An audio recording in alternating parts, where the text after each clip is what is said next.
Vous êtes très nombreux à me demander si c'est la bonne personne. Comment le savoir? Eh bien, je vous donne des éléments de réponse dans cette vidéo. Restez avec moi.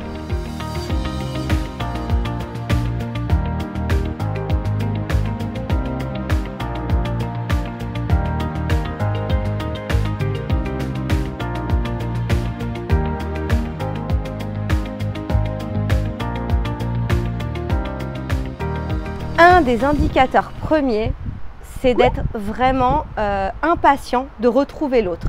Et quand on est ensemble, on ne voit pas le temps passer. Alors en fait, ça fait un peu cliché, bateau, tout ça, de dire ça.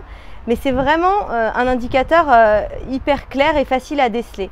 Je vous donne un exemple. À l'agence, moi, je fais des rencontres qui durent 40 minutes.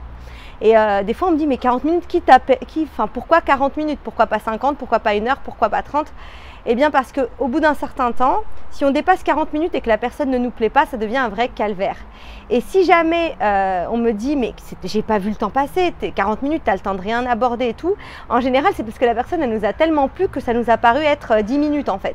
Donc, rester sur sa faim, c'est un super indicateur pour nous permettre de dire, ah, il y a des chances que ça soit la bonne personne. Le deuxième indicateur, c'est d'être vraiment soi-même, mais sans craindre le regard de l'autre, sans se dire qu'on n'est pas assez bien pour lui ou pour elle, sans surjouer, sans jouer un rôle, être tout à fait naturel et prendre du plaisir à être naturel, être sûr que l'autre nous regarde en fait avec des yeux aimants, bienveillants. Ça, c'est un autre indicateur et c'est vrai que si vous faites un peu attention peut-être aux histoires que vous avez déjà eues, eh bien ce sentiment-là, il est plutôt rare en fait. Et ça, c'est un autre indicateur de c'est la bonne personne. Après, comme vous me connaissez, on est toujours dans le réalisme, dans les questions, dont on peut avoir tous ces sentiments-là, mais ça ne suffit pas. Il faut quand même être sûr qu'on a abordé les questions prémaritales et il faut que les réponses à ces questions vous plaisent et que vous soyez complètement en phase avec les réponses de l'autre. Quand l'autre répond à une question et que vous dites « purée, mais c'est ce que je pense depuis des années, c'est incroyable ». Enfin, c'est ce genre de révélation en mode « purée, on pense la même chose, on a la même vision de la vie, on a le même fonctionnement et on envisage les projets de la même façon ». Ça, c'est un super indicateur.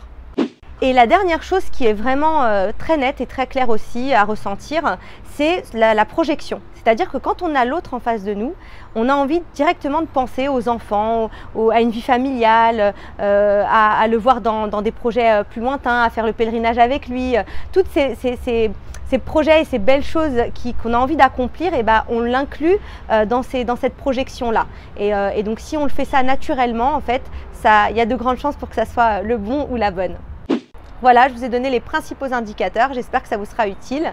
N'hésitez pas, si vous avez aimé, à liker, partager, activer la petite cloche et on se retrouve très vite. Salam alaikum.